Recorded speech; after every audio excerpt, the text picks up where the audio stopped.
Hello students, my name is Pankaj Pathania. और बच्चों मैं आपके लिए आज जो टॉपिक लेके आया हूँ वो है लॉरेंज ट्रांसफॉर्मेशन इक्वेशन, जो कि हमने यूनिट स्टार्ट किया था स्पेशल थ्योरी ऑफ रिलेटिविटी का। उसमें हमने introduction of special theory of relativity का एक वीडियो है, एक वीडियो फ्रेम ऑफ रेफरेंस का है और एक जो है वो गैलीलियन ट्रांसफॉर्मेशन इक्वेशन का है। तो जब हमने देखा था कि गैलीलियन ट्रांसफॉर्मेशन इक्वेशन जो थी वो क्लासिकल फिजिक्स, जहाँ पे कि रिलेटिव वेलोसिटी v जो है वो c से बहुत कम है, तो गैलीलियन ट्रांसफॉर्मेशन इक्वेशन एप्लीकेबल होती थी, क्योंकि वहाँ पे जो वो स्पेशल थ्योरी ऑफ रिलेटिविटी के जो सेकंड पोस्टुलेट थी, जो velocity of light will be same, वो अलग अलग आ रही थी, हमने डिस्कस किया था। तो एक नई ट्रांसफॉर्मेशन इक्वेशन है, that is basically Lorentz transformation equation, जो कि स्पेशल थ्योरी ऑफ रिलेटिविटी के दो पोस्टुलेट जो कि आइंस्टाइन ने दिए थे उसको ध्यान में रखते हुए जो था वो एक लॉरेंज ट्रांसफॉर्मेशन इक्वेशन जो वो जनरेट की। ठीक है बच्चों, तो अब हम बात करते हैं कि these transformation equation are frequently used in the transformation of space and time coordinate of an event for one frame of reference to the another frame of reference। तो हमने बात की थी कि स्पेशल थ्योरी ऑफ रिलेटिविटी में तीन चीजें आपको बिल्कुल ध्यान रखनी है या फिर याद रखनी है। One is rest frame, second is moving frame और एक इवेंट। तो तीन चीजें, rest frame, moving frame and the event. अब जो इवेंट अकर हो रहा है तो उसमें एक रेस्ट फ्रेम ऑफ रेफरेंस, मतलब कि ऑब्जर्वर यहां पे है जो कि उस इवेंट को मेजर कर रहा है, या वो किसी भी फ्रेम में हो सकता है। ये आपको ध्यान रखना है कि इवेंट कौन सी फ्रेम में अकर हो रहा है। फ्रेम ऑफ रेफरेंस मतलब कोऑर्डिनेट सिस्टम, ठीक है। और एक है मूविंग फ्रेम। सपोज करो कि ये ट्रेन में मूव कर रहा है ऑब्जर्वर और ये रेस्ट पे है, प्लेटफॉर्म पे है, कोई इवेंट अकर हुआ, ठीक है। तो इस वाले ऑब्जर्वर जो कि मूविंग वाले ऑब्जर्वर ने भी वो इवेंट को मेजर किया। इवेंट कुछ भी हो सकता है कि बाहर देखे कि एक वर्ड जो वो फ्लाई कर रहा है, ठीक है, या फिर एक बाइसिकल जा रही है, ट्रेन से देखा। तो उस इवेंट के जो स्पेस एंड टाइम कोऑर्डिनेट है वो ऑब्जर्वर डिपेंडेंट होंगे, वो एब्सोल्यूट नहीं होंगे, जो कि क्लासिकल फिजिक्स में हम मान के चलते हैं। तो अब इन दोनों की ऑब्जर्वेशन को कनेक्ट करने के लिए एक ट्रांसफॉर्मेशन इक्वेशन की जरूरत पड़ती है कि यदि मूविंग फ्रेम ने मेजर किया तो रेस्ट वाले ने, ऑब्जर्वर ने क्या उसके space time coordinate of the event क्या मेजर किया। तो इन दोनों को लिंक करने के लिए हमें ट्रांसफॉर्मेशन इक्वेशन की जरूरत पड़ती है। इसका मतलब है कि जो भी स्पेस टाइम, जो इवेंट के जो स्पेस टाइम कोऑर्डिनेट हैं वो ऑब्जर्वर डिपेंडेंट है, मतलब कि रिलेटिव है। इसी से हम स्पेशल थ्योरी ऑफ रिलेटिविटी की बात करते हैं। रिलेटिव कि पहले क्या होता है, एब्सोल्यूट होता था, क्लासिकल फिजिक्स के अकॉर्डिंग एब्सोल्यूट है, but special theory of relativity के अकॉर्डिंग स्पेस टाइम कोऑर्डिनेट जो है किसी इवेंट के वो ऑब्जर्वर के डिपेंडेंट है, मतलब कि रिलेटिव है। ठीक है, तो पहले हम क्या करते हैं, तो अब ये लॉरेंज ट्रांसफॉर्मेशन इक्वेशन जो हम ये बाद में ड्राइव करेंगे, हम ये मान के चल रहे हैं कि जो ये फ्रेम है वो एक्स एक्सिस की तरफ मूव कर रही है। सिंपल सा हम केस लेते हैं, एक्स एक्सिस की तरफ मूव कर रही है, तो ये ट्रांसफॉर्मेशन इक्वेशंस जो है वो हम अभी ड्राइव करेंगे, टाइम और एक्स। यहां पे देखिए टाइम जो है वो अलग है दोनों के लिए, बल्कि गैलीलियन ट्रांसफॉर्मेशन इक्वेशन में x dash is equal to x minus v t था, ये 1 था, ठीक है। y dash equal to y, z equal to z और t dash equal to t था। बट लॉरेंज ट्रांसफॉर्मेशन इक्वेशन के अकॉर्डिंग टाइम जो मेजरमेंट है वो भी रिलेटिव है, एब्सोल्यूट नहीं है। लेंथ हम आगे डिस्कस करेंगे, ठीक है। तो अब हम बात करते हैं कि using postulate of special theory of relativity, Lorentz drive a transformation equation applicable in the high speed measurement of space time coordinate of event in one frame of reference to the another frame of reference। तो frame of reference हम यहाँ पे inertial frame of reference की बात कर रहे हैं, ठीक है। मतलब मीन्स कि inertial frame of reference ऐसी frame of reference जहाँ पे acceleration 0, मतलब relative, ये constant velocity के साथ मूव कर रहा है with respect to rest frame। Understand.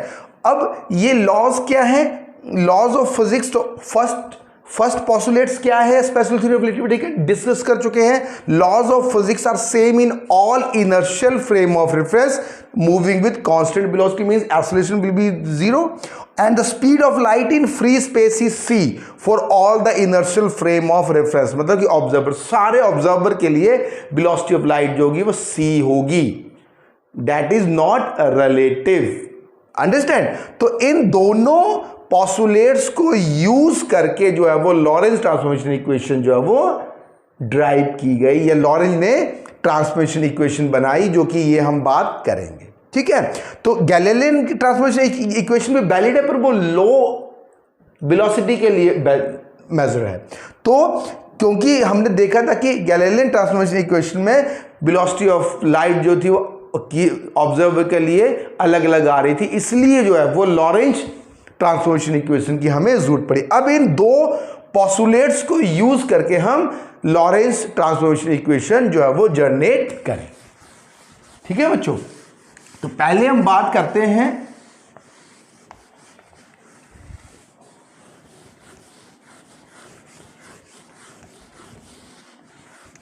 तो फर्स्ट हम डिस्कस करते हैं कि कोई इवेंट अगर हुआ, उसका x, y, z and t जो है उसका पोजीशन टाइम कोऑर्डिनेट मेजर किया s ने, रेस्ट फ्रेम ने, x dash, y dash, z dash and t dash measure किया s डैश ने, और ये s डैश जो फ्रेम है वो मूविंग कर रही है with velocity v, constant velocity with respect to s। ये सब आपको ये चीज आपको ड्रॉ करनी है जब भी आपका फाइनल एग्जाम होंगे या कोई भी एग्जाम होगा, उसमें ये फ्रेम ऑफ रेफरेंस की डिस्क्रिप्शन होना बहुत जरूरी है बच्चों, ये s and s dash, understand. अब हम बात करते हैं पहले लॉ। तो फर्स्ट लॉ के अकॉर्डिंग आप सपोज करो कि ये x डैश कितना है, तो हम यहां से बोले अकॉर्डिंग टू लॉ क्या है, फर्स्ट लॉ के laws of physics are same in all inertial frame of reference moving with constant velocity. तो अब क्या कर रहे हैं कि x डैश, या x डैश जो है वो that is measure by the position of the event measure by the s dash frame, x is measure by the s frame, ठीक है। एट टाइम ये हमारे पास time t dash s dash frame ने measure किया, time interval that is s ने measure किया, ये ध्यान रखना है। अब हम बात करेंगे कि अब ये वेलोसिटी v से मूव कर, तो x डैश क्या हुआ, x डैश ने इसको क्या मेजर, कोई इवेंट आकर हो रहा तो मूविंग फ्रेम ने जो मेजर किया that is linearly proportional to x minus vt। भाई x डैश कितना है, यहां से देखिए हमने गैलीलियन ट्रांसफॉर्मेशन इक्वेशन में भी देखा था, x डैश कितना हो गया, ये टोटल हो गया x, और ये v से तो ये हो गया vt, तो ये टोटल x डैश कितना हो गया, x minus vt, that is linearly measure किया, लीनियरली मेजर किया, तो x dash is equal to gamma x minus vt, ये हो गया इक्वेशन 1, अंडरस्टैंड। ये क्या, अब ध्यान से देखना कि ये ट्रांसफॉर्मेशन इक्वेशन कैसे हुई। x ने सपोज करो मेजर किया 10 मीटर एट टाइम 2 सेकेंड, ठीक है, कोई इवेंट, तो x डैश ने कैसे क्या मेजर किया वो यहां से पता चल जाएगा। यदि हमें गामा की वैल्यू पता चल जाए तो हम पहले गामा की वैल्यू भी कैलकुलेट करेंगे। पॉस्टुलेट्स सेकंड जो पॉस्टुलेट है उसको यूज करो, 10 मीटर पे डिस्टेंस है 2 सेकेंड में, और वेलोसिटी हमें पता है किसी कांस्टेंट वेलोसिटी के साथ, ठीक है। तो x डैश ने क्या मेजर किया वो हम यहां से कैलकुलेट कर सकते हैं, ठीक है। अब ये तो हो गया इक्वेशन 1। अब इक्वेशन नंबर 2, अब ये क्या पॉस्टुलेट क्या है आइंस्टाइन का कि laws of physics are same in all inertial frame. तो यदि x डैश ने मेजर किया, तो अब हम बात करें कि यदि x डैश ने मेजर किया, अब इस वाले ने मेजर किया, इस वाले फ्रेम ने, तो ये उल्टी डायरेक्शन की तरफ आ रही है, तो v क्या हो जाएगा, that is change to minus v। भाई अब इसने मेजर किया, s डैश वाले जो ऑब्जर्वर मूविंग ऑब्जर्वर उसने मेजर किया, तो ये उसके उल्टी डायरेक्शन में, तो v को माइनस v में रिप्लेस कर दो, ठीक है। तो इस क्या आ जाएगा, x is equal to gamma x plus vt, ठीक है। अब हम यहां से नाउ बहुत इजी है, now put equation 1 in equation 2। अब देखिए x is equal to gamma x dash, x dash की जगह क्या होगा बच्चों, x डैश की जगह होगा gamma x minus v T plus v T, यहां पे ये टी डैश भी होगा, ये ध्यान रखना, ये बी टी डैश, ठीक है, तो बी टी डैश। अब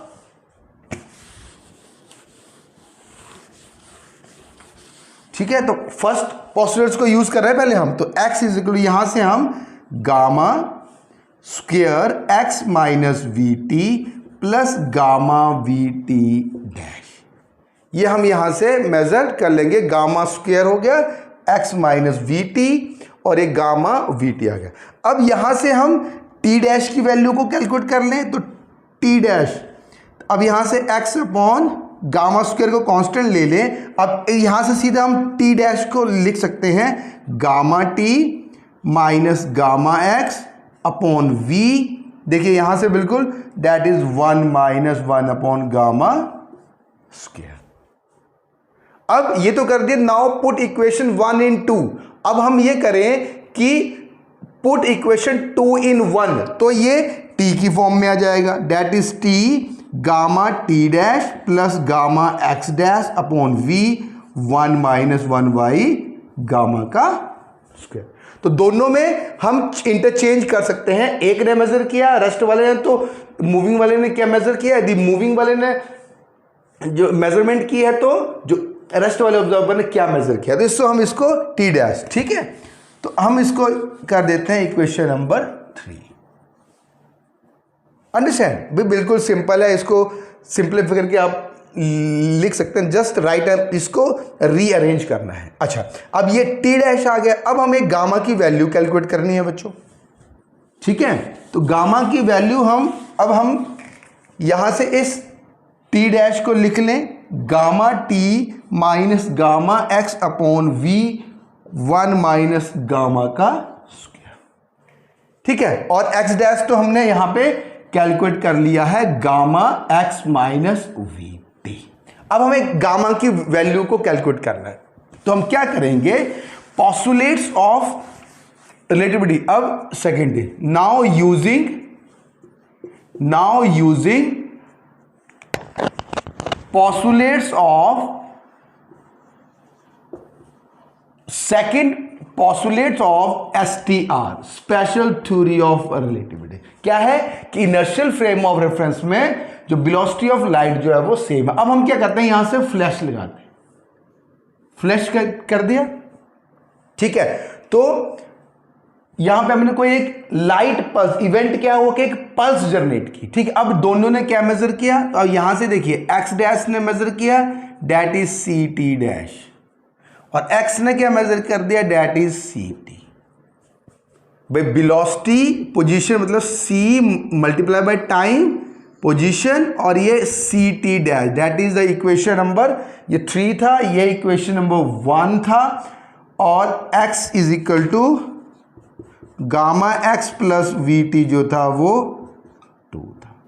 तो ये कोई इवेंट अकर हुआ तो x डैश कितना हो गया, किसी पोजीशन पे c मल्टीप्लाई बाई टाइम, और ये x is equal to c t. तो ये हमारे पास हो गया, कितना हो गया बच्चों, that is equation 1 2 3, that is 4 and 5। Now put 4 and 5 in 1 and 2, 1 and 2 में पुट करिए बच्चों, तो क्या होगा, 1 और 2 में इसको हमने पुट कर दिया। अब 1 कितना है, x dash is equal to gamma x minus v T, ये है इक्वेशन 1।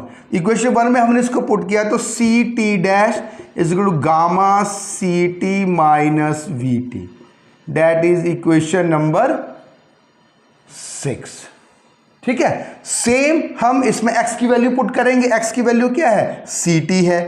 इक्वेशन नंबर 2 में c t is equal to, equation number 2 जो है उसमें हम पुट करेंगे तो गामा एक्स डैश कितना, c t dash plus v T, ये आ गया। सिंपल, हमने कुछ नहीं किया, ये एक्स डैश को लिख दिया, किसी लाइट पल्स की सी टी तो किसी पोजीशन पे एक्स डैश कितना होगा, C multiply by velocity multiply by time, ठीक है।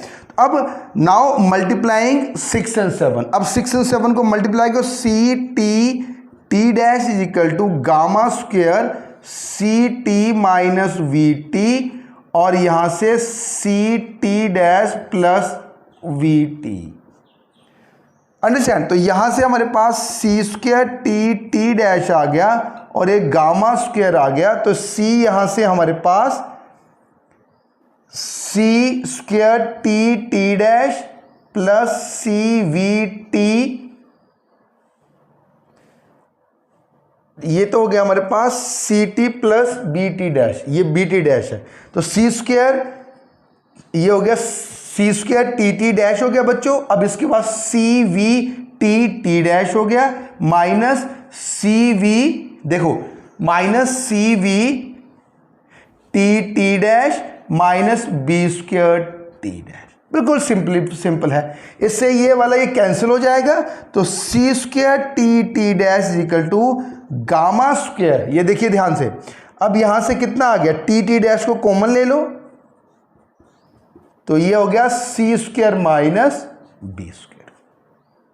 नो, ये हमारे पास सी, ये हो गया वी स्क्वेयर टी डैश और ये टी है, ध्यान रखना चाहिए। तो ये आ गया टोटल। अब ये टी डैश से टी डैश कैंसिल आउट हो गया बच्चों, ठीक है।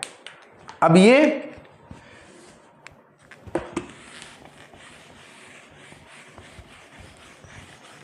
क्या है, यहां से उसको फिर से लिख दें, यहां से जो टर्म आएगी वो आएगी C square T T dash is equal to gamma square T T dash C square minus V square. अब ये टी टी डैश से कैंसिल हो गया, तो गामा स्क्वेयर कितना हो गया, C square upon C square minus B square.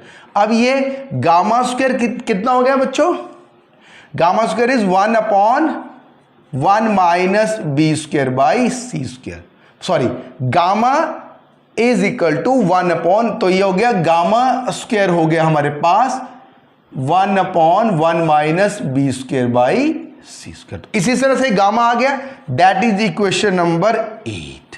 तो गामा हमने कैलकुलेट कर लिया। अब इस गामा को हम इक्वेशन 1 और 2 में पुट कर सकते हैं। तो इक्वेशन 1 थी हमारे पास, ये था हमारे पास इक्वेशन नंबर 1, तो 1 में गामा की इक्वेशन पुट किया, तो x dash is equal to gamma कितना हो गया 1 minus B square by C square x minus v T, ये हो गया इक्वेशन नंबर 8। ठीक, इसका मतलब ये हो गया कि जो हमारे पास जो Lorentz transformation equation in position coordinate, जो वो एक्स डैश, जो वो x dash is equal to x minus v t upon 1 minus B square by C square. इसी तरह से y dash is equal to y होगा, क्योंकि जो फ्रेम है वो एक्स एक्स की तरफ मूव कर, तो Y dash is equal to Y, और Z dash is equal to Z आ गया। इसी तरह से हम इक्वेशन 2 में पुट करेंगे, तो इनवर्स लॉरेंस ट्रांसफॉर्मेशन इक्वेशन, उसमें हमारे पास x is equal to x plus v t upon 1 minus b square upon c square हो जाएगा। x is equal to x dash plus B T dash upon 1 minus b square c square आ जाएगा। तो ये हमारे पास आ गया position. अब हम बात करते हैं टाइम कोऑर्डिनेट की। तो इक्वेशन नंबर 3 में हमारे पास टाइम कोऑर्डिनेट था। टाइम कोऑर्डिनेट क्या था इक्वेशन 3 में, टाइम कोऑर्डिनेट हमने मेजर किया था t dash is equal to gamma t minus gamma x upon v 1 minus gamma square. अब हमने ये है इक्वेशन नंबर 3। अब इक्वेशन 3 में हमें गामा की वैल्यू देखिए बच्चों ध्यान से। अब गामा है हमारे पास, गामा है 1 upon 1 minus b square upon c square. Gamma का स्क्वायर कर दो 1 minus b square by c square. अब क्या करो, इसको अपोजिट कर दो, gamma square that is 1 minus b square by c square. ठीक है, तो 1 माइनस, अब यहां से हम 1 माइनस 1 अपॉन गामा स्क्वायर को कर देंगे v square by c square. अब इस पूरे को हम रिप्लेस कर देंगे इक्वेशन 3 में इस तरह से। अब इसको हम रिप्लेस कर देंगे तो क्या आएगा, जरा ध्यान से देखो। T dash is equal to gamma t minus gamma x upon v square by c square. तो यहां से हम गामा को कॉमन ले लें तो t minus x upon v को तो कॉमन हो गया सी स्क्वायर, वी से v cancel, c square upon b. और ये गामा हमारे पास क्या था, गामा था हमारे पास t dash equal to 1/1 minus b square by c square, और ये t minus x v upon c square. तो ये Lorentz transformation equation in term of time, मतलब कि टाइम भी एब्सोल्यूट नहीं है। तो हम यहां क्या करें, तो हमारे पास टाइम का तो आ ही गया, तो अब हम इसको लिख लें अच्छे से, x dash equal to x minus v t upon 1 minus v square upon c square, y dash equal to y, z dash is equal to z, और t dash is equal to t minus v x upon c square 1 minus b square by 6। तो ये क्या है, Lorentz transformation, जब वो x axis की तरफ move कर रहा है। ठीक है, अब इनवर्स लॉरेंस ट्रांसफॉर्मेशन इक्वेशन क्या है। अब यहां पे पहले क्या था, इस वाले ने मेजर किया, अब इस ऑब्जर्वर ने मेजर किया, अब इस वाले ने मेजर किया, तो इसके लिए ये नेगेटिव डायरेक्शन में आ रहा था, तो v को माइनस v हम जो है वो, मतलब कि इक्वेशन में टू क्या था, x dash x is equal to x dash plus v t. इसमें यदि हम इसको लेके चलेंगे तो इनवर्स लॉरेंस ट्रांसफॉर्मेशन इक्वेशन क्या है वो लिख लीजिए। आता है क्वेश्चन कि what is inverse Lawrence transformation equation, वो क्या है वो मैं अभी लिख देता हूं यहां पे। ट्रांसफॉर्मेशन इक्वेशन वो क्या है, x is equal to x dash plus v t dash 1 minus b square by c square, y is equal to y dash, z is equal to z dash, and t is equal to t dash minus v x dash upon c square plus बच्चों upon 1 minus b square by c square. तो ये हो गया inverse Lawrence transformation equation. तो आपको यदि position पता हो, एक ऑब्जर्व रेस्ट वाले ने मेजर किया, किसी टाइम पे किया, वेलोसिटी v पता हो, तो x डैश को हम कैलकुलेट कर सकते हैं, position major by the moving observer. इसी तरह से टाइम, यदि टाइम इनिशियली रेस्ट वाले ऑब्जर्वर ने मेजर किया किसी इवेंट का टाइम, तो मूविंग वाला भी इस ट्रांसफॉर्मेशन इक्वेशन से मेजर कर सकता है टाइम। ठीक है, अब ये तो होगा हमारे पास। अब बात करें कि क्या ये गैलीलियन ट्रांसफॉर्मेशन इक्वेशन को ओवरथ्रो कर रहा है, नहीं। जैसे ही velocity is less than c, तो गामा इज अप्रोक्सीमेट टू 1, मतलब कि v 1 माइनस बी डिनोमिनेटर 1 हो जाएगा। Again it is convert back into the Galilean transformation equation, t dash is equal to t. ये हमारे पास गैलीलियन ट्रांसफॉर्मेशन, जो कि हमने लास्ट वीडियो में आप जा सकते हैं डिस्कस करके। अब इसकी एप्लीकेशन हम पढ़ेंगे आगे बच्चों। इसकी एप्लीकेशन क्या है कि length contraction, Lawrence transformation equation का जैसे लेंथ कॉन्ट्रैक्शन हम नेक्स्ट वीडियोस में डिस्कस करेंगे। लेंथ भी जो है वो ऑब्जर्वर मींस कि डिपेंडेंट है, मींस कि रिलेटिव है।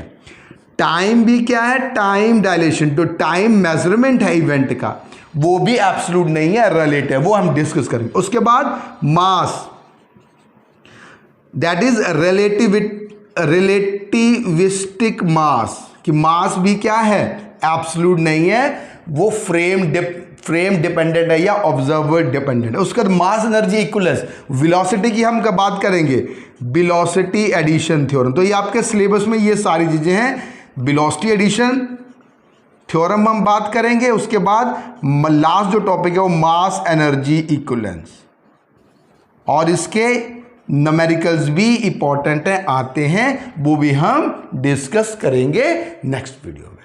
तो उम्मीद करता हूं बच्चों आपको समझ आया होगा। जो भी कोई प्रॉब्लम होगी आप प्लीज़ चैट बॉक्स में शेयर करिए और मेरे चैनल को सब्सक्राइब कीजिए। Thank you very much.